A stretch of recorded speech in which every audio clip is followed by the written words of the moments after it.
As you will remember in this theme about knowledge, we began by underlining the importance of rationality, knowledge, and reason in Islam.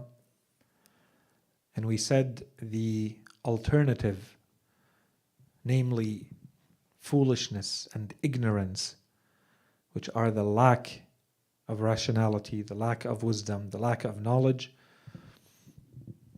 are not alternatives, are not viable options in our religion. To become someone who gives importance to knowledge is not a luxury in our religion. It's not a nice to have. It's not optional. The only difference is how much of it, how much of the knowledge, how much of the rationality, how much of the wisdom do you consider to be satisfactory? Do you consider to be sufficient for you, for your role, for your duty, for your circumstances? But whether you gain knowledge or not is not an option. And that we established very clearly, because otherwise we fall in the category of ignorance and foolishness, of jahl. And we saw that our religion does not accept jahl as an option. The next phase then becomes we must start acting to acquire knowledge and living our lives based on rationality and wisdom and good judgment and knowledge. So before we engage in the specific activities of becoming a learner, we had to make sure that we understand the two conditions, so that no matter what we do afterwards, if those two conditions are met, then at least we know that we have secured the foundations, that our knowledge and our knowledge activities, our knowledge seeking, the use of knowledge, the path on moving towards rationality, all of that meets the criteria that it is Islamic, that this is exactly what Allah subhanahu wa ta'ala wants from us. And we said the two conditions that have to be met is that the knowledge and all activities related to it have to lead to action. It cannot just remain at the level of gathering of information. It has to translate into action. In other words, the manner in which we conduct ourselves in the world has to change. There has to be a before and after of the knowledge that we have acquired, of the rationality that we are applying and exercising. That's one. And two, the second condition is that it is based on sincere intentions, that we are doing this truly for the reasons that Allah subhanahu wa ta'ala wants us to do this, and not anything else. The more we can meet these two conditions, the more everything we're doing can be considered to be Islamic. Whether you do a little bit of it or you do a lot of it. Whether you do this for 1 year of your life or the next 7 years of your life. This is going to be Islamic. This is Islamic knowledge, Islamic action, if it is meeting these two conditions. Now that this is understood, we can start moving concretely towards becoming the seekers of knowledge. And so we spent a little bit of time understanding what it means to become a seeker of knowledge, the importance of seeking knowledge in Islam, the ingredients for effective learning according to Islamic teachings. And we talked about things that are a little bit more spiritual, things that are a little bit more abstract, as well as things that are very practical, including time management and making sure you don't eat too much and you start early in the day and you take care of your health and so on and so forth, even to the details of how seatings should be organized Islamically if you are to engage in learning in an Islamic way, right?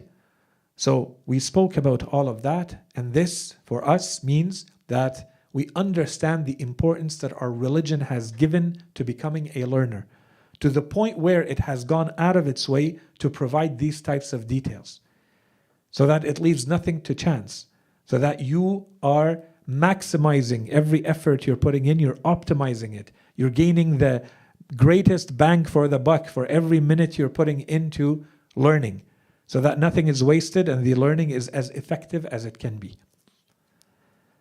That, once it's understood, we understood the ingredients of effective learning in Islam. We talked about the manners of the learner, one. And we also talked about the merits, meaning in the eyes of God, what does it mean for someone to be a learner? What types of rewards does Allah subhanahu wa ta'ala promise to the person who is now a learner? You don't have the knowledge yet. You're now on the path to acquiring the knowledge. And we saw that this puts you in a completely different category.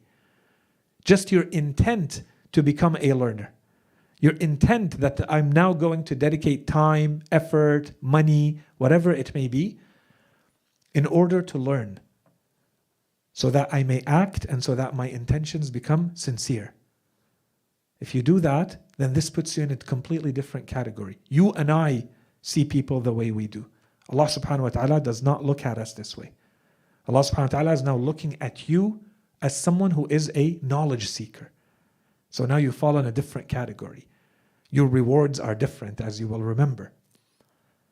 When we were done with that topic, we said now that that is done, practically speaking, we need to start moving towards understanding who the teacher is, because we have to choose a teacher to learn. And also, the fact that you have now begun your journey to become a learner means that you are somewhere on the scale of being a teacher, of carrying knowledge, of being responsible for the knowledge that you carry, of understanding that there are duties, there are responsibilities associated with the knowledge that you carry. The moment you know, that knowledge comes with a responsibility.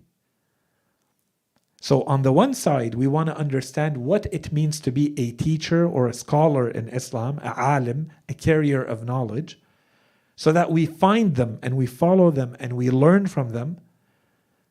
And we also want to do that because this is the path that we are aiming to walk. This has to be me. Every characteristic about the scholar, every characteristic about the teacher has to be a characteristic about me that I have to aspire to become, that I have to try to apply myself, on myself, for myself, not about others. Yes, it's important about others so that I find them and learn from them. But it's really about me. That I become this person that I am describing, or that the teachings are describing as being. This is someone who carries knowledge. This is how they conduct themselves. So we began this whole discussion about the teacher first by saying, who is the real teacher? And in short, we said it is the person that God appoints as a teacher, that God appoints as a scholar. That's a true teacher. And everyone else is only a teacher to the extent that they match this person and their teachings, or they point towards them. As much as you can point back to a safe, guaranteed source of knowledge, you are a scholar. The rest is people like you and I coming up with opinions and comments and thoughts and reflections. But first, before we get there, we want to secure the information, the knowledge that Allah subhanahu wa ta'ala wants us to know. So we are going back to, if we have access to, the infallible. We're going back to the messenger. We're going back to a prophet. We're going back to an imam. That's a true teacher. What about the others? Are there true teachers? Are there true scholars other than the infallible? We said to the extent that what they're teaching matches, yes. So that's what we're looking for. And that's what we're trying to become. Which also already forces a certain, they call it a methodology. It's going to force me to think in a certain way, to approach knowledge in a certain way if I agree with this. It means that I can't just come up with my own theories about stuff. I have to start by looking at what the Quran says and what Ahl al-Bayt have said before I come up with my own theory about politics or economy or culture or history. Have they said anything about it, or have they left it completely to me? If they have, great. I have complete freedom. If they haven't, I need to go back before I say this is Islamic. This is my Islamic theory. I have to establish that this is actually aligned with those teachings. The second point, we established the importance of choosing the right teacher. And we said it goes so much beyond just acquiring information from this person. This person is going to influence the way we think and how we behave a lot more than we are conscious. They are influencing us. As much as the food that you eat is going to make up who you are, affect you, the same way, the information that you're consuming, the knowledge that you're consuming, is going to affect you and make you the person that you are. And then we started to talk about some of the characteristics of the teacher. And so here we said, because we can't keep repeating a lot of the same information, we just say it once at the beginning so that we keep it in mind. For each one of these teachings, Islamic teachings about the characteristics of the teacher, we're going to see that it could be understood as simply a characteristic, like a trait. Trait A, trait B, trait C. It could also be understood as a duty. To the extent that someone is performing their duties as a teacher, they're performing their responsibilities as a scholar, those same things are actually their characteristics. I may say a teacher has to be someone who knows how to communicate, or I can say one of the duties of the teacher is to communicate effectively. Right? So we can look at it from different angles, but it's really the same thing. And again, we can be focused on others for all of these characteristics, but we should also never forget that we're tracing the path. We're building the foundation for the road we're going to take. These are the steps we're going to follow. It's not only about others, it's about myself. This is the road I'm going to take as a learner, as a scholar. It means that I have to become a teacher. I have to teach someone. You may be teaching your family members. You may be teaching your children. You may be teaching your friend, your neighbor, your colleague, or you may be teaching a community or a society. It doesn't matter. Each of us is now going to carry a knowledge that comes with a duty, that comes with a responsibility. Some of the characteristics that we looked at. First, we can start by the negative ones. Who to avoid. And we went through a number of them. Avoid to the extent possible. And of course, this is in all these cases when you have the option. Sometimes you seek knowledge and you can only find it with people who don't match this description. Do you let go of the knowledge? No, you go seek it wherever you find it. But if you have the option, if you have the choice, don't forget that this person is going to influence you beyond just the information. So you're looking for someone who does not lack spirituality.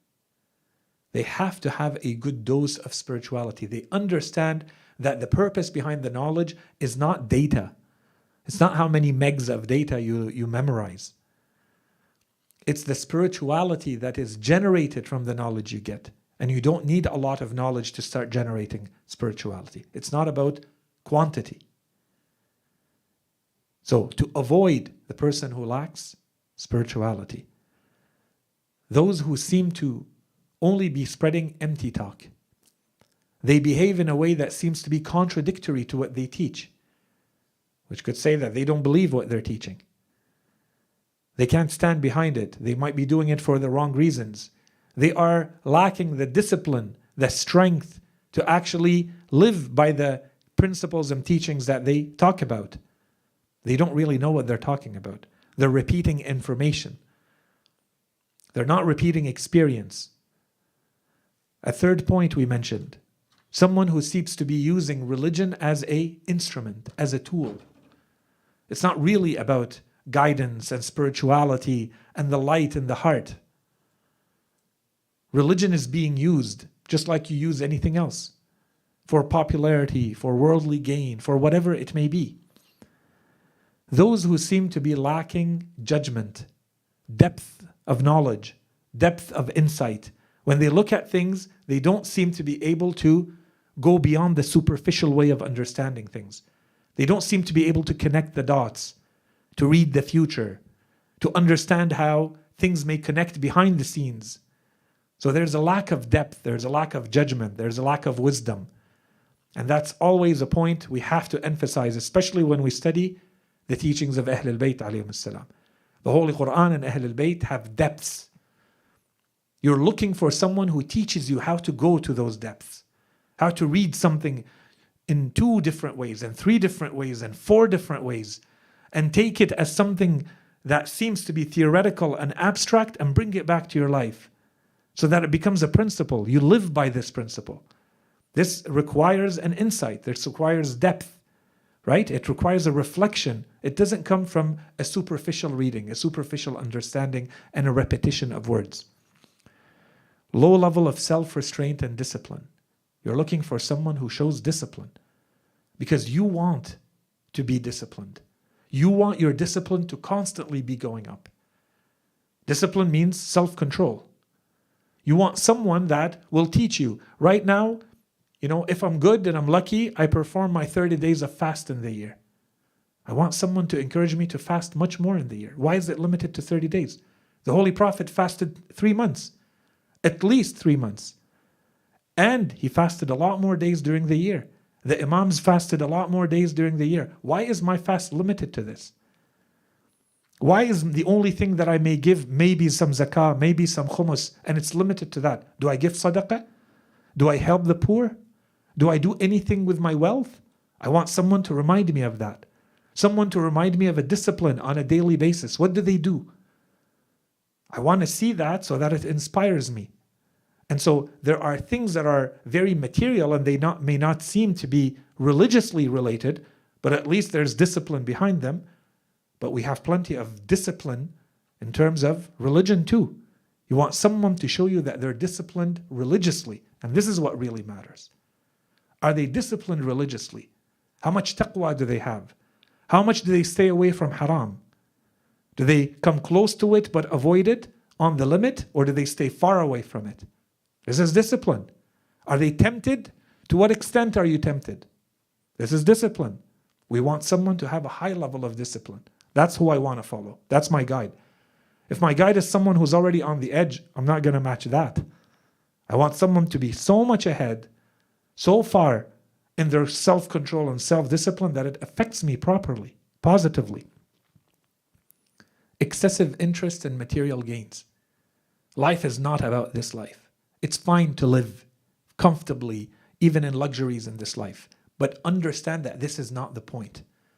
How much of your energy, of your focus, of your time, of your money, of your being is consumed with worldly things, worldly gains? You want someone who shows you that the afterlife is a priority. It occupies a space in their life. There's a part of their life that's dedicated to the afterlife. You can tell that by money, by time, by effort, by energy. You can tell that. You want someone who is not only about worldly gains. Everybody is about worldly gains. We're looking for the exception. This is what the Holy Quran says. The majority of people are living the life of this world. They know nothing but the appearances of this world. We're looking for the person who goes a little bit beyond, who understands the purpose is not this world. If you truly understand that the purpose is not this world, then it has to show in your conduct. I have to be able to see some of that in your life. If you live in the same way, you and the person who doesn't even believe in an afterlife, and both of you live the same way, how do I know that you care about the afterlife? What's the difference? In conduct, what's the difference? It has to show. And then finally, we also mentioned, based on the teachings, that we're also looking for someone who's actually an effective teacher. They have competence teaching. They know how to communicate. They know how to present arguments. They know how to take something abstract and complicated and present it in a convincing way, in a way that everybody is going to understand, that is suited for their audience. They understand where the weaknesses are, where the strengths are in arguments. They choose the right argument, the right point, the right example. This is all part of the competence of teaching. And we saw multiple ahadith from Ahlul Bayt alayhim salam that say, go for those people. Go for the person who understands the arts of thinking, the arts of communicating and presenting. Because sometimes someone may be full of spirituality, full of knowledge, but they don't present the information properly. And so this may not be that great. As a learner, this is going to be a waste of time. It may generate more doubts and more questions than knowledge. You want someone who effectively presents the information to you so that you can take it and go do something with it. And it's presenting to you in a way that matches your needs on the other side. So this is what was to avoid. What did we cover until now? We've been off for a few weeks, so I'm doing a recap. What did we cover in terms of the desirable characteristics? Each one of the points we're talking about, we had a whole number of ahadith behind them, right? Someone who has spiritual discipline, someone who has an ability to guide others, someone who is a stabilizing force for your faith, for your belief, not someone who just spreads doubts and questions and makes you weaker in your belief. Everything that you believe in, that you thought you believed in, the little that you thought you believed in, is now on shaky grounds. No, you need to solidify your faith first. You need to be closer to God as a result, not further away. Closer to the truth, not further away. That's what you're looking for. Someone who leads by example. Someone who seems to be preoccupied with death and after death, not just this life, as we said.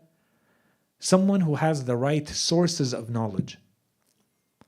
They know how to prioritize the teachings of the Holy Quran, the teachings of Ahlul Bayt alayhim salam, before I go see, what so-and-so thinker, what so-and-so author, what so-and-so influencer has said about something.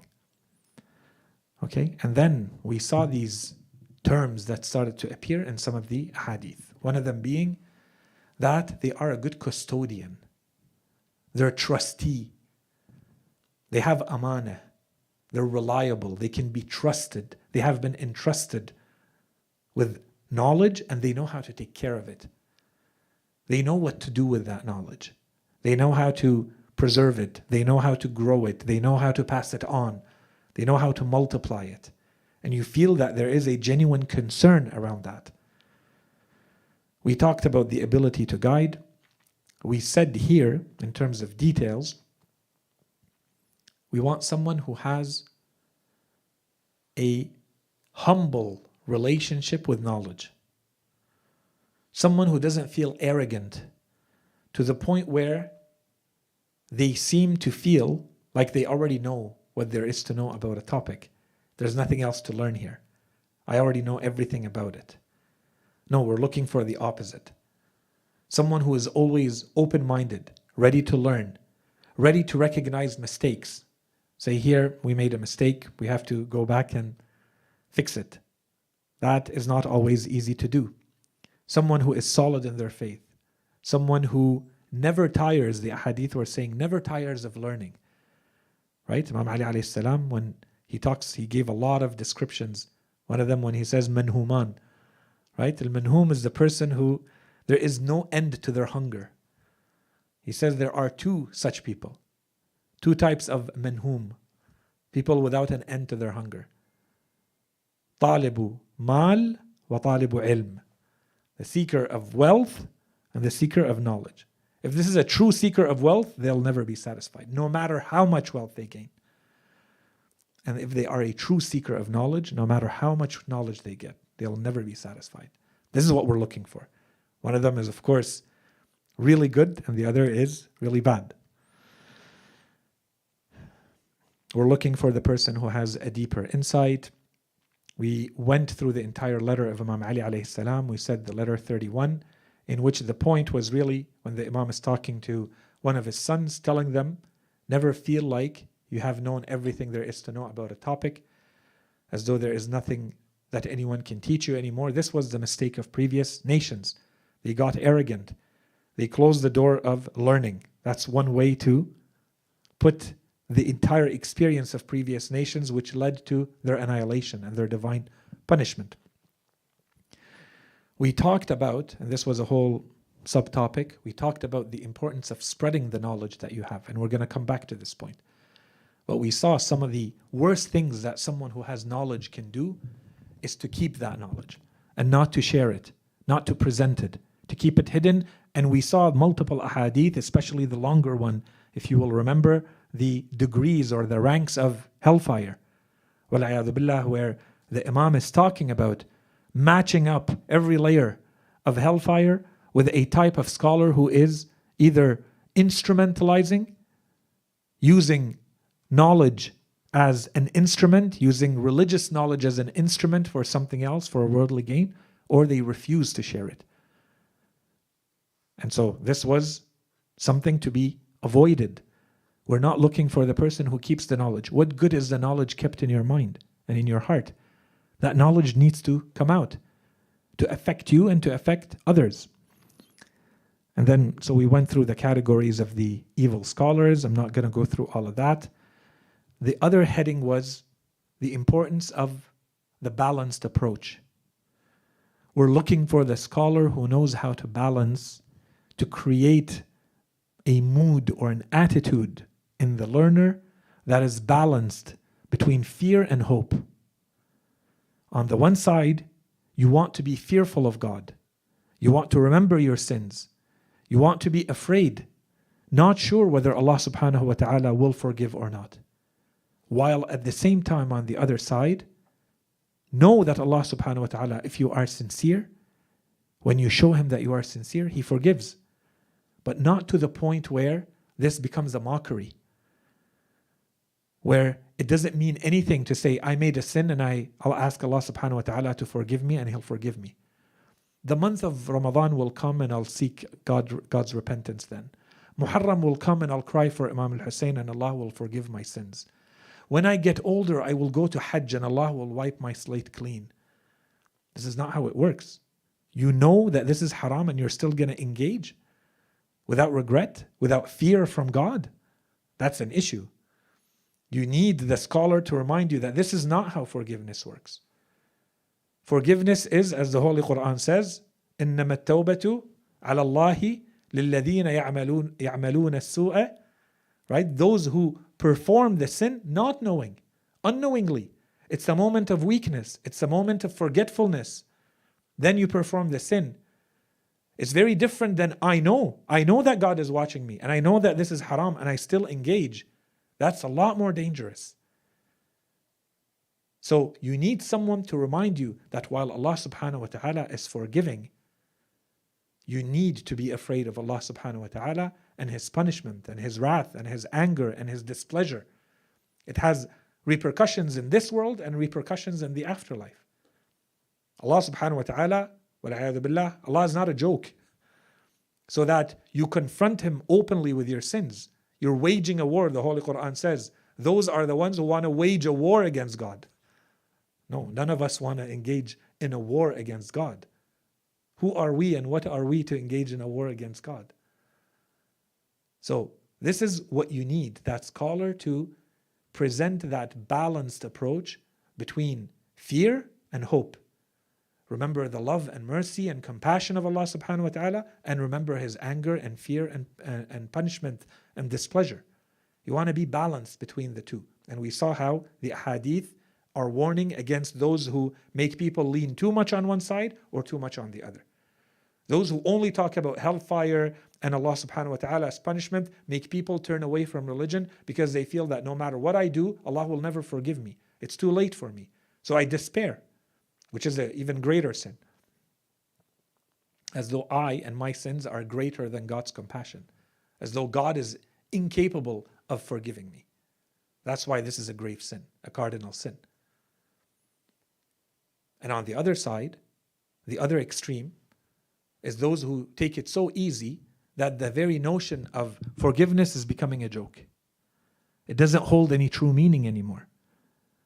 the notion of real regret, when you tell Allah subhanahu wa ta'ala, I'm repenting to you, forgive me, you're doing it with a true intention that I will do everything I can never to repeat it. When you do it that way, it means that there is real regret. Even if you were to slip up later, at least there was regret when you sought repentance and forgiveness. And you may slip up again, and it may happen. Not an issue. You ask forgiveness again and again and again, but you're sincere. You're not doing it to wage a war, as the Holy Quran said. You're doing it because you recognize it was a moment of weakness. It was a moment of you lost consciousness. You lost your awareness. You lost your compass. You need to be brought back. And this is why we need religious gatherings. We need Quran. We need prayer. We need these constant reminders which bring you back constantly. This is how it's meant to be. This is how religion is designed. Allah knows we're going to slip up. So you need that constant reminder, that balanced approach. And this is one of the main objectives of learning religion. This is a fine balancing act. In some of our narrations, we didn't talk about all of that. That's a whole topic on its own. In some of our narrations, when they talk about the perfect believer, they say the perfect believer is the one whose heart is perfectly in the middle between fear and hope. Which means that this is not an easy thing to do, and perhaps even more difficult, not an easy thing to teach. You first have to acquire it for yourself or try to understand it for yourself so that you can present it. It's not easy. If you understand that this is something you can aspire to as a perfect believer, to be perfectly balanced between fearing Allah subhanahu wa ta'ala and hoping and loving Allah subhanahu wa ta'ala, both at the same time. In any case, the other topic we talked about was to follow those people who seem to understand the needs of the time. And the way this was presented, it was very deep, and we presented it very quickly, and it requires much discussion. We don't have time for it. We just put it there and move. We're moving, but I think enough of it is sufficiently beneficial, inshallah. This is the idea that was presented in a number of narrations when the Imams were especially talking about the end of times. The role of scholars in the end of times.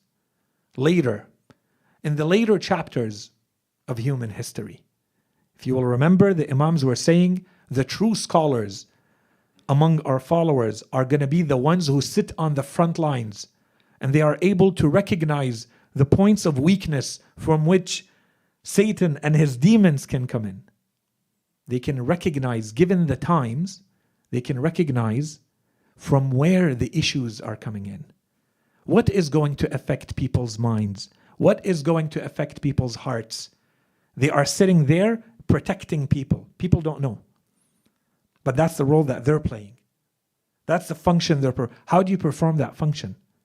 It means you have such an understanding of the times, of the circumstances, culturally, socially, politically, that you are able to read all of this and identify. This is the weakness.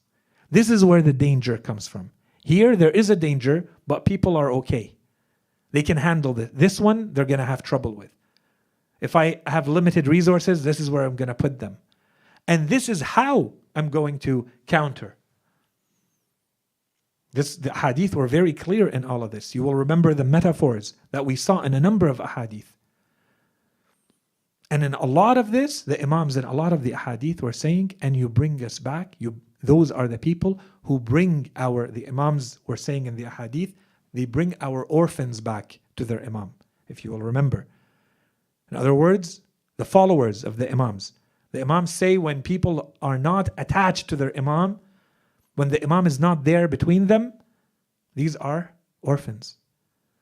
You are just like an orphan if you don't have access to your Imam. And so if you go in the ahadith of Ahlul Bayt, you will often see this word. They're not talking about the orphan, as many ahadith as we have about socially the orphan, the person who loses their parents. We have as many ahadith that talk about the orphans. Yatim Ahl al-Bayt, Aytamu Ahl al-Bayt. Who are they? They're the people who are disconnected from their Imam. You no longer have access to your Imam, to your source.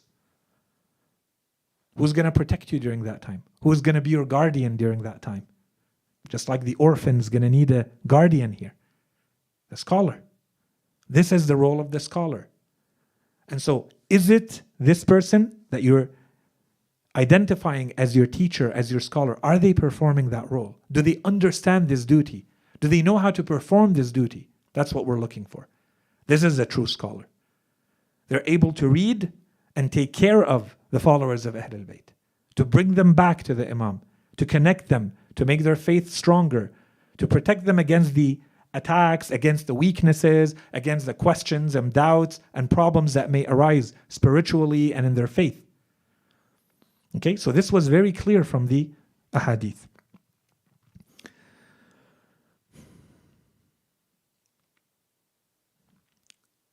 Continuing with the general traits that we covered, the last time that we met, I think this is where we've reached. We saw some ahadith from Prophet Isa alayhi salam and others as well. Sermon 108 from Nahj al-Balagha. Prophet Isa, in a longer hadith, he was talking to the scholars of Bani Israel. It was a warning to them that they need to act a lot more, to be a lot more sincere. It's not enough to just carry the knowledge. They have to act based on the knowledge, and so on and so forth. And then Sermon 108, there was a description from Imam Ali alayhi salam about the Holy Prophet sallallahu alaihi wasallam. And he was like a roaming physician, if you will remember. How the Holy Prophet sallallahu alaihi wasallam is like a doctor. But instead of people going to him, he's the one who is constantly seeking, who is ill, who is sick. And he goes, if you'll remember the description of Imam Ali alayhi salam, he says his tools are always ready. And he knows how to put the remedy on the illness directly. So of course, this is a beautiful description of the Holy Prophet. Amazing description of the Holy Prophet sallallahu alaihi wasallam. But it means that this is how we have to be. Once you start carrying the knowledge, people are not always going to be coming to you. You have to go out of your way to get it to them. Look for the illnesses. Do you have in your toolkit, in your remedies, do you have something that can work on that illness, on this disease? It's time to go to work, to put it into action, if you're following in the footsteps of the Holy Prophet sallallahu alaihi wasallam. And of course, we said we will see other ahadith that say you're not always sharing all your knowledge with everyone. This is going to be degrading to yourself and to the knowledge. Not all knowledge needs to be shared with all people all the time. There are exceptions. But the general rule is somehow you are sharing your knowledge. And a lot of the considerations that perhaps come to our minds, in fact, if you think about them more carefully, you'll see they go back to ego. And this is a perfect hadith from Imam Ali alayhi salam about how the Holy Prophet has no ego. Many of us will say, when I think about I carry a certain amount of knowledge, well, if someone is interested in my knowledge, they should come to me. I can't lower myself and go and tell. People will not really give value and worth to that knowledge that I'm cheaply giving to them. They're going to give a lot more weight and value and worth to that knowledge if they're paying hundreds or thousands of dollars for it. If they get it for free, no one cares. So maybe I shouldn't degrade myself and go bring that knowledge that way. That's a very easy way of thinking. Very logical, very normal, very worldly. But if this is correct, imagine what would the Holy Prophet say. And Imam Ali alayhi salam says, Tabibun dawar. He's a physician who roams around. No ego. No one is coming to him. He's the one who goes seeking out people. Who needs this knowledge? And then he uses his tools in the right way, on the right injury and on the right illness. Always ready. And then we started talking the last time we met, and we ended with this. We were talking about some of the purposes of knowledge. So a lot of this, in certain ways, some of this, or a lot of this, is a refresher or a reminder of things we mentioned before quickly, even though that was not the purpose, but we mentioned some of these. One of them is that knowledge, the purpose that it plays, the role that knowledge plays is what? Is that it gives you a map, Imam Ali alayhi salam said. Knowledge gives you the map, but then you have to actually walk on that path. It shows you the way. And what's going to allow you to walk on that path? Imam Ali alayhi salam said, zuhd. It's action, but you have to be detached from the world. There's a lot of distractions on the way. Knowledge will show you the way, but it won't make you act. You need to start now acting on that knowledge, and the more detachment you have, the easier the road is going to be.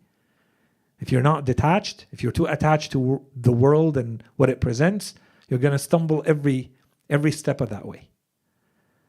We saw other hadith that say, and this is inshallah very clear from the whole theme and why we build the series this way until now, that knowledge must lead to action. And we saw all the hadith, a few of the hadith as a reminder around this. And we stopped with, knowledge must also lead to sincerity. And so this is where we're at right now. We're continuing with this, inshallah, we continue to build on it. So let's at least present a few more passages, inshallah, today. The first one, to continue with all of this, in the characteristics of the scholar, aligned with or extension from sincerity is specifically fear of God and spirituality. So Imam al-Sadiq alayhi salam says, al-khashyatu mirathul ilm. Fear, because it's a technical term and Muslims in general know what it means, you see that they don't add, the Imams don't usually add. Al-khashya is from what? As a religious person, you're not just fearful. They don't want you to be someone who's afraid of everything. You're fearful of God, of the punishment of God, of the anger of God, of displeasing God. So when he says al-khashya, fear, he's talking about fear of God. Mirathul ilm. This is what you inherit from knowledge. So one way to know what knowledge is to know how much fear of God it generates in your heart. We've been talking since the beginning of the series about how knowledge is not about an accumulation of data, of information. So how do I know? We keep saying it needs to show in your conduct and in your actions. Okay, so what motivates you to act? Human beings need a trigger, a driver. One of the best, there's two things, only two. This is how human beings are built. The same two we talked about, the balance. Khawf, raja. The carrot and the stick. What motivates you? Jannah, nar. The Holy Quran is built that way. And then of course, there are those exceptional human beings who can go beyond. There are those who claim that they can go beyond, and then there are those who can go beyond. That I worship you because you are worthy of being worshipped. But the majority, the crushing majority of human beings, they need hell and heaven. So God created hell and heaven because He created us and He knows how we're wired. Khawf, raja. You have hope for something, so it triggers you to act. Why do you do anything that you do? You're hoping to attain something. Why do you do anything you do? Because you're afraid of something. Those are the two triggers of human beings. Basic biological, chemical, physical level of the human being. Okay, so the Imam here, he says, al-khashyatu mirathul ilm. One of the things you inherit from true knowledge is fear. Fear of God. If you have fear of God, you're going to act. It's going to lead to action. And we're going to see a lot of examples. This is a whole constellation, a whole network of notions in Islam that are attached here. Of taqwa, khashya, zuhd, all of them related to knowledge and belief. Okay, so we're always looking at different angles. So the Imam begins by saying, fear of God is what you inherit from knowledge. وَالْعِلْمِ شِعَاعُ الْمَعْرِفَةِ. And knowledge, and this is one is impossible to translate. Al-ma'rifah, we should translate it as knowledge. right? And ilm is also knowledge. He says knowledge is a ray of knowledge, because there are no two different words in English to distinguish between ilm and ma'rifah. Technically, when the Imams talk about ma'rifah, this is a whole topic. Inshallah, one day we get a lot more into it. In our religion, when you see ma'rifah, they're not really talking about knowledge. Not knowledge in the intellectual way. That's not the meaning of ma'rifah. Ma'rifah is a knowledge of the heart. It's a spiritual type of knowledge. It's a knowledge that affects you internally. So those, for instance, of you who have heard of a field, for instance, called irfan, which comes from the word ma'rifah or arafah, is what? Is the field that is entirely based on knowledge of God. That's it. Sometimes it's translated as mysticism or gnosis. Who are the Gnostics?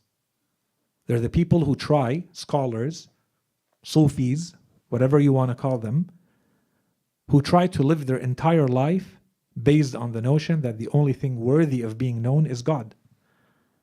Everything they talk about, everything they do, how they see the world is from that main principle. We're not saying it's right or wrong. That's a whole discussion on its own. We're saying, where does it come from? Where did it get sparked from? It's the idea of ma'rifah. It's irfan. The whole field is called irfan.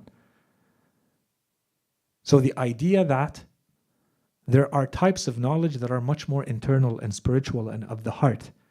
This is ma'rifah. Knowledge as an ilm. Ilm can be information. And it includes all of that. But it also includes the rest. It includes the spiritual, but it includes the rest. We've been using it in the most generic way, in the most general way. Here the Imam now is making that distinction. He says the knowledge, the information that you have, everything you call knowledge in this world, al-ilm, shi'a'ul ma'rifah. It's a ray. It's a reflection of ma'rifah. Okay, so this brings you back to true knowledge. The knowledge that you have is a reflection of the knowledge to know God, to truly know God, to have spiritual knowledge. The knowledge that you have is just a reflection of that, a ray of that. وَقَلْبُ الْإِيمَانِ. And that is the heart of faith. Al-ma'rifah. The true knowledge. That is the heart of faith. Heart of belief. So knowledge is important or no? Very important. It's the heart of belief. So long as it is coming from, it brings you back to spiritual knowledge. Knowledge of the heart, which is not necessarily knowledge you can express with words. You just know based on your worldview, based on your understanding of God, based on who you are as an entity in this world, you feel a relationship with God. That's not something you teach with words. You can read volumes upon volumes of this and it may not affect, and you may hear a single verse for the first time in your life from the Quran and it affects you. What's happening here? This is a difference between the ilm and the ma'rifah. Then the Imam continues. He says, وَمَنْ حُرِمَ الْخَشْيَةِ لَا يَكُونُ عَالِمًا وَإِنْ شَقَّ الشَّعْرَ فِي مُتَشَابِهَاتِ الْعِلْمِ. And the one who has been prevented, the one who has been deprived of khashiyah, of the fear of God, لا يكون عالما. He will never be a scholar in the meaning of being a scholar in the eyes of God, a true scholar of Islam in the Quranic sense, in the sense of Ahlul Bayt. He will never be a scholar, even if he does what? Notice the expression of the Imam. He says, وَإِن شَقَّ الشَّعْرَ فِي مُتَشَابَهَاتِ الْعِلْمِ. Even if he is able to split the hair in the most difficult, في متشابهات العلم, in the most difficult problems of knowledge. Knowledge has problems. If they are very technical, you need someone who understands the notions, laser mind, who's able to split the hair, to take a hair, how thin is a hair? in width. It's nothing. You can barely see it. The Imam says if he has that level of nuance, that level of precision and accuracy in his knowledge, that he is able to split the hair in the most difficult of the problems of knowledge, this is what type of scholar, heavyweight he is, but he has no fear of God. The Imam says, لا يكون عالما.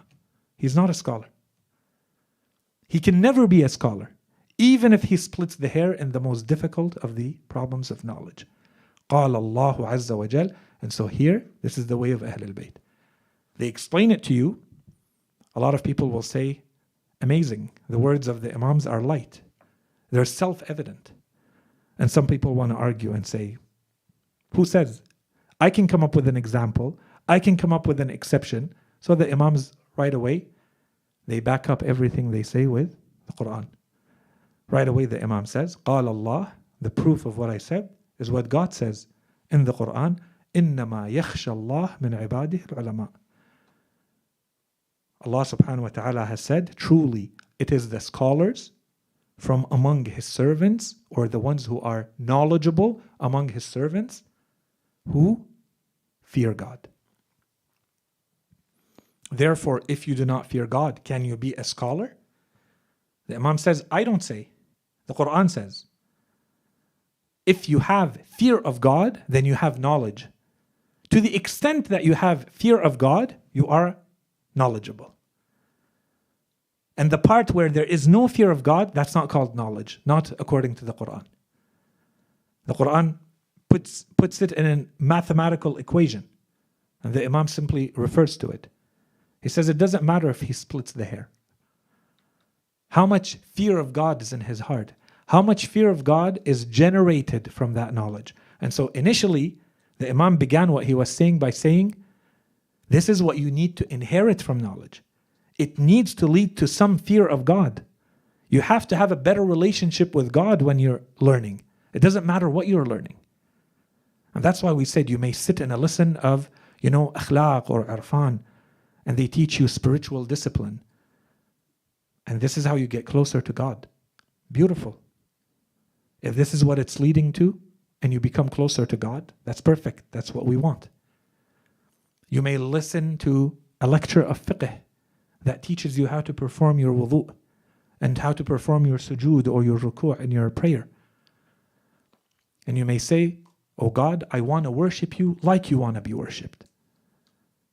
I feel closer to you. Now I know how you want me to perform my wudu. I know it doesn't matter. It doesn't matter that I go walk around rocks in the middle of nowhere. Today it's not the middle of nowhere. But for the longest time, a bunch of rocks in the middle of nowhere that we call Kaaba. But that's the Hajj. For millennia, Allah subhanahu wa ta'ala wants humanity to go there and walk around them 7 times. Seems very random, but suddenly it acquires a completely different significance when you say, no, I perform this because I know this is what you want from me. You want me to do this? I'll do it. Tell me exactly how you want me to do it. I want to do it like you want. Of course you feel closer to God. So you study fiqh, and this brings you closer to God. Beautiful. What if you're not studying religious sciences? Well, I would argue that the person sitting in a class of biology, learning about how the cell functions, and they think about how great is God, that he put all of this universe in a tiny cell, and there are X billion of them in my body, functioning all the time, allowing me to live. How great is this God? Of course I feel closer to God. Or I study light, or I study chemistry, or I study geology, or cosmology, and this leads me to have a better relationship with God. That's spiritual. So all of this is ma'rifah. So again, coming back to, since the beginning, this is what we've been talking about. What effect does it have on you? If it brings you closer to God, Imam Sadiq alayhi salam says, this is knowledge. And you are a scholar. To the extent that you have fear of God as a result of this knowledge. So it's not limited to a specific type. Any type of knowledge that brings you closer to God is now a sacred knowledge that leads to khashiyah. And now you are falling under this verse of the Quran that says, إِنَّمَا يَخْشَى اللَّهِ مِنْ عِبَادِهِ الْعُلَمَاءِ. You are a alim. You are of the ulama because you have khashiyah. Okay? And then the Imam continues in a completely different topic in the rest of his hadith. We'll cover it quickly. We could spend a very long time on this, and maybe I'll stop after this. The Imam says, وَآفَةُ الْعُلَمَاءِ. Now, the Imam is going to start explaining to us the illnesses, the problems of the scholars. The moment you start acquiring knowledge, it comes with a whole bunch of things. It comes with duties and responsibilities. It comes with very positive benefits and rewards, the multiplication of everything you do. Everything that you used to do that you were rewarded with one reward, one hasanah now suddenly becomes 10 hasanat or 100 or 1,000 or 1,000,000, depending on how much knowledge you have. And we're going to see all of that inshallah. Amazing rewards, multiplication, amplification of your rewards. Because you're now a alim. You're not blindly performing your deeds and your rituals and your religion. And at the same time, it comes with a lot of problems. Yes, it comes with duties and responsibilities, and it comes with illnesses. This is how the human being is built. This is how we're wired. Just like today you have no money, tomorrow you have a whole bunch of money and people say it's going to come with problems. You have children, they're going to come with problems. Right? That's part of it. Because this is the reality of this world. This is part of the philosophy of this world. That Allah subhanahu wa ta'ala did not create a pure happiness in this world, nor a pure torture in this world. No matter what you look at, you're going to see that it's relative. You want the pure? Afterlife. The pure version of the good, you get a glimpse of it in this world. You get a taste of it in this world. So that you desire it in the afterlife. And the same thing on the other side. You get a glimpse of the harms, of the punishment, of the anger of God in this world. You get a glimpse of what pain is, of what sadness and sorrow and regret and shame are in this world. You get a glimpse. All the riwayat say this. They say the true existence of things, the true reality of anything you could think of, anything you have in this world, their true realities in the afterlife. The Holy Quran says this. وَأَنَّ الْآخِرَةَ لَهِيَ الْحَيَوَانِ. The life is in the afterlife. Al-akhirah. Not in this world. This life, in this life, there is no life. What you call life, this is not really living. True living, true life is in the afterlife. And this applies to everything. Okay? Anyways. So the Imam here, he says, وَآفَةُ الْعُلَمَاءِ. So he explained, right? He said, the knowledge, all knowledge is actually a reflection of ma'rifah. That's the real thing we're going after. And knowledge is something you inherit. The fear of God is something you inherit from knowledge. That's what we established. And even if someone is splitting the most complicated problems, splitting the hair in those problems, they are not a true knowledgeable person, they are not a true scholar unless they have fear of God.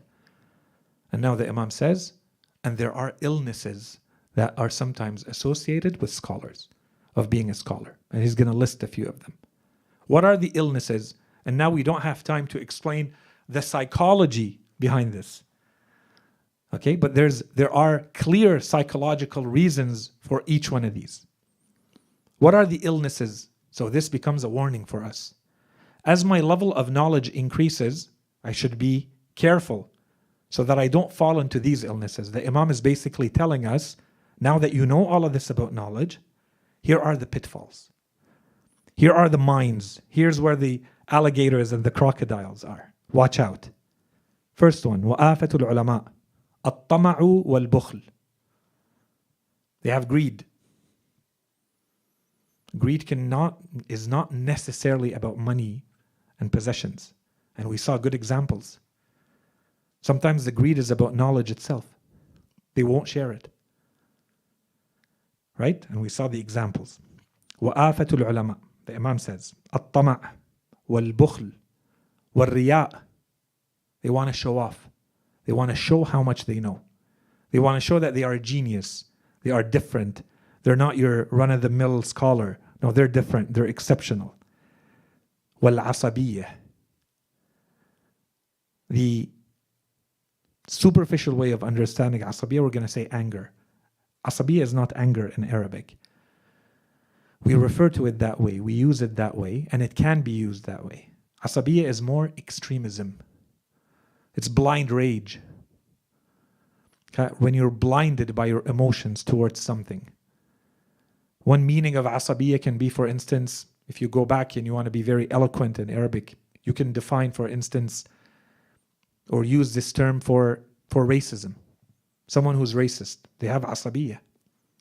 That's how the word is used in Arabic. They have something that blinds them. They are extreme in an interpretation of something and they become blind to the rest. They become close-minded to the rest. They refuse anything else to the point where it may become a jahiliyyah, as the Holy Quran says. Okay? So, wal-asabiyya. Because you become so invested in the knowledge that you have, so immersed in the knowledge that you refuse to accept any other point of view, right? That's what the Imam is talking about. We don't have time to explain all of these, but as we said, there's a lot of psychology behind each one of these. Why is it that when you carry knowledge, then you are now exposing yourself to these types of pitfalls? Therefore, be careful. Okay? الطمع والبخل والرياء والعصبية وحب المدح. They love praise. They want to be complimented. They want people to talk about them and say how great they are and how much knowledge they have and how much, they can flatter them and praise them. وَالْخَوْض فِيمَا لَمْ يَصِلُوا إِلَى حَقِيقَتِهِ. One of the pitfalls, one of the illnesses of the scholars is that they start to talk about that which its truth they have not reached. They don't know something fully. They haven't reached the end of something, the truth of something. They haven't reached it yet, but they want to talk about it. They're not, basically, the Imam is saying intellectually, they're impatient. Right? Because it takes time to get to the bottom of things sometimes. Next. والتكلف في تزيين الكلام بزوائد الألفاظ. And so these scholars, the Imam says, they pretend or they go out of their way to ornament their speech with superfluous words, with words that are not necessary. They add things to their speech. Why? So that you sound smarter, so that you sound more comprehensive in your knowledge. You sound like a genius. So this becomes a problem. The Imam is saying this is an illness. By the way, in Arabic, this is the opposite of balagha, right? Balagha is about how few words you can use to give the full meaning. This is the strength. The more you study that, the more you understand the genius of the Quran or the genius of Nahj al-Balagha. How much meaning is contained in how few words. And that's why there's so much meaning. The more you dig, the more you study, the more you examine, the more you find. You just need to think about it. Right? And this is, by the way, in a lot of ways, this is how poetry is assessed, for instance. One of the ways you assess poetry in Arabic. See how much meaning is contained in the words. Okay? So the Imam here is saying, one of the pitfalls, one of the clear mistakes, one of the illnesses of scholarship is the use of superfluous words. Too many words to ornament the speech, to decorate the speech with words that are not necessary. وَقِلَّةُ الْحَيَاءِ مِنَ اللَّهِ. They are shameless before God. They lack shame before God. And this is, by the way, sometimes psychologically, this is also very easy to explain. When you spend a lot of time and you're not coming into religion with the right attitude, that you're looking at things from a spiritual perspective, you remind yourself of the spiritual perspective. If you and I, when we look at a ruwayah, this is the first time that you encounter the ruwayah. The first time someone explains to you the real meaning of an ayah, a verse of the Quran, is going to hit you and it's going to shock you. What if you've heard it 3 times before? What if you've heard it 10 times? What if you've heard it 100 times? What if you've heard it 1,000 times? Will the verse still have an impact? Will the ruwayah still have an impact? Will Dua Kumail still have an impact? It's supposed to. If you approach it from a spiritual perspective, the more you look at it, as we said, the more meaning comes out, the more effect it has on you. If you look at it as a dead piece of information, a static piece of information, like we read the newspaper or how you would read a novel, of course, the first time you read it, you got it. Why would you read it a second time? There's no point reading it a second time. But our religion is based on the opposite. That's why you have to pray 5 times a day. You have to keep repeating the same thing. God is saying there is a benefit in this repetition. You're not supposed to become desensitized. The problem is, a lot of people fall in the desensitized mode. And the worst of them are who? They're going to be the scholars. Because you and I are exposed to this once in a lifetime, once in a blue moon, once in a year. They're exposed to this all year. It no longer affects them. It no longer shocks them. How many times can the same piece of information shock you? If you approach it with the right attitude, it will every time. A new meaning will come out. A new application, a new example, a new link with what's going on in your life will come out. But if you approach it like something that's dead and static, it won't have any effect. And so the worst of the worst are going to be the ones who are in it all year, all the time, for multiple years, 10, 20, 30, 50, 70 years. Right? So the Imam says, وَقِلَّةُ الْحَيَاءِ مِنَ اللَّهِ. And they lack shame before God. There are things that, this is why a lot of the people, when a lot of our scholars who have to go on the pulpit and who have to give lectures and sermons, and they constantly have to think, how do I present information in a new way, in a creative way, so that it can still affect people, shock people. They're not sitting there with the right attitude, spiritually, how this is going to affect me. I'm going to sit here and entertain me. Present me something I've never heard. Well, it's all in the Quran. If you've read the Quran a few times, it's already there. History is limited. The hadith of Ahl al-Bayt are well known. No, I have to go out of my way now to present something in a different way, in a creative way, so that I can entertain you. It's not entertainment. It's supposed to affect you spiritually, and this comes from you more than it comes from me. It's an attitude. But in any case, the Imam says, وَقِلَّةُ الْحَيَاءِ مِنَ اللَّهِ وَالْإِفْتِخَارِ وَتَرْكُ الْعَمَلِ بِمَا عَلِمُوا. The last 2 illnesses of scholarship are al-iftikhar, so flaunting, pride and flaunting. I proudly flaunt my knowledge. I want to show that my knowledge is more than yours, greater, more delicate, more precise, more accurate, more in quantity, more in quality, and I'm going to find a way to flaunt it. And وَتَرْكُ الْعَمَلِ بِمَا عَلِمُوا. And that's the worst of them. And not acting based on what they know. He kept the worst for last. That from all the knowledge they have, they don't act based on the knowledge that they have. So inshallah, let's stop here. It's going to get too late after this. Inshallah, we continue next time we meet with the other characteristics of the scholars. Wa sallallahu ala Sayyidina Muhammadin wa ala alihi at-tayyibin at-tahirin.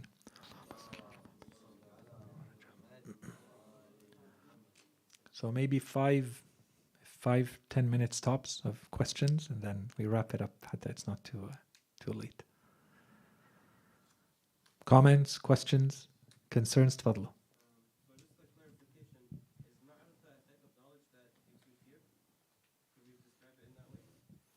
Yeah. So ma'rifah is more of a spiritual, divine, spiritual type of knowledge, or a knowledge of the heart, spiritual knowledge, and automatically it's going to generate fear. The distinction that Imam is making here is saying that there is also something we refer to as ilm. So what are ilm and ma'rifah? Well, there is a link between them. Is that ilm is basically all of it. But if ilm does not generate khashya, then this is not ilm. Or certainly not, it's ilm in your and my way of using ilm, but not true ilm, not ilm in the Quranic sense. Okay? So that's why the Imam is saying, unless you have the ilm that is coming from ma'rifah, then that is not real ilm, no matter how much of it you have, no matter how accurate it is. Okay? So with ma'rifah you can't go wrong.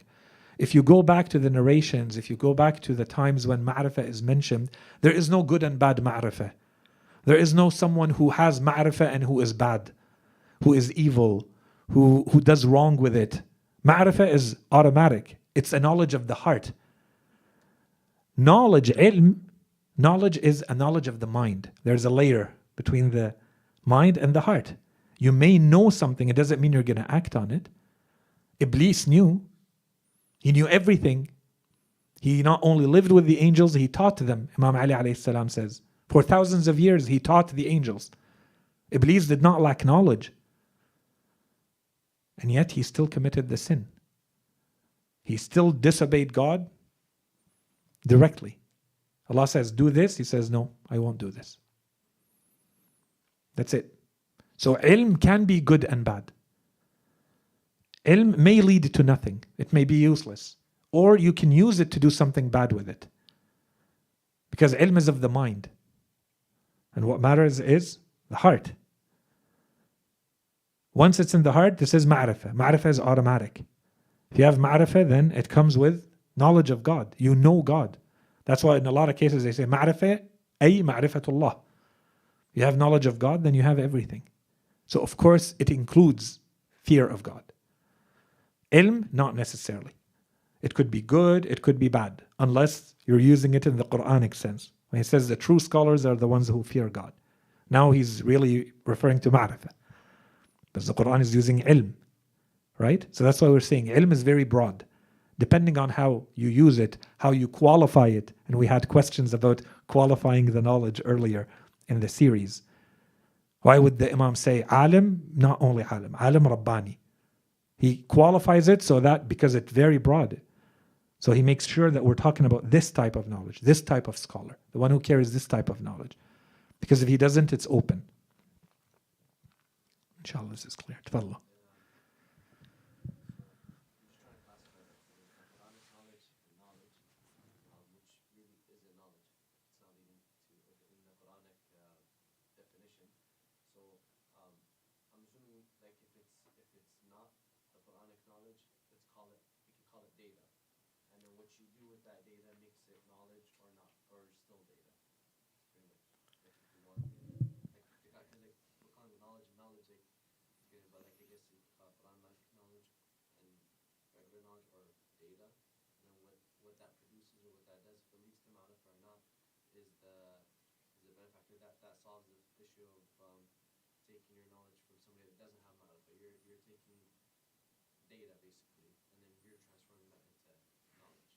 Yeah, so that's an excellent way of putting it.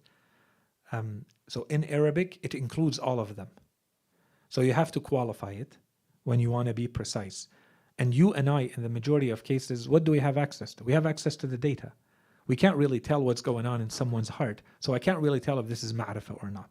The person might have themselves, because you have a direct experience of it, you may have an idea if this is ma'rifah or not, or we can look at the external behavior of the person and analyze, but we'll never know what's going on in the heart, right? But knowledge, you can tell. You can hear the words, you can hear the speech, you can read the book and say, yeah, this person has data, right? And so that's a whole gradation, by the way. What's the difference between data and information and knowledge? And here, in modern science and knowledge societies, they say data is just the raw pieces of information.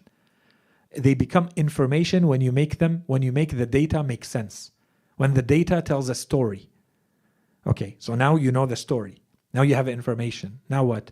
Oh, you can take it one more level and you call it knowledge. If it leads to action. If it leads to something that you can do with that knowledge, now we're talking about knowledge. Otherwise, it's information. And if it doesn't even tell a story, they're just numbers, that's data. That's why you can look at a spreadsheet and there's just listing of numbers. That's not information. That's just data, right? But Islamically speaking, yes. So we can say there is I refer to it as like static or dead or data or just information, right? If you want to take it to the next level and do something with it, it has to affect your heart. And that's what we called transformational, or we said it leads to action. If it leads to action, it affected your heart. Therefore, it is ma'rifah. It is a form of ma'rifah. Make sense?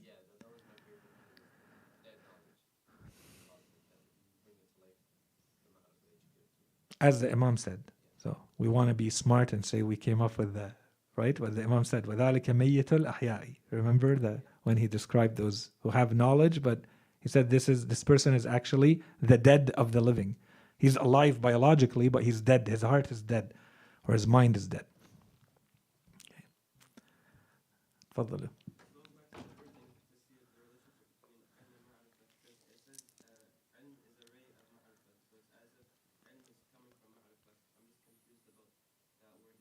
So in this world, everything is a ray of something greater, purer. So everything we have in this world, data and information, we call that what? We call that ilm. That ilm, when it is true, it is a ray of ma'rifah. We don't have access to the full ma'rifah. None of us can claim that we are a arif, right? But the true knowledge, when it is true knowledge, it's a indication that this is a ray, this is coming from, it's like there is a sun and there are rays coming out of it. One of them is knowledge. So now I had access to ma'rifah through this knowledge. Okay?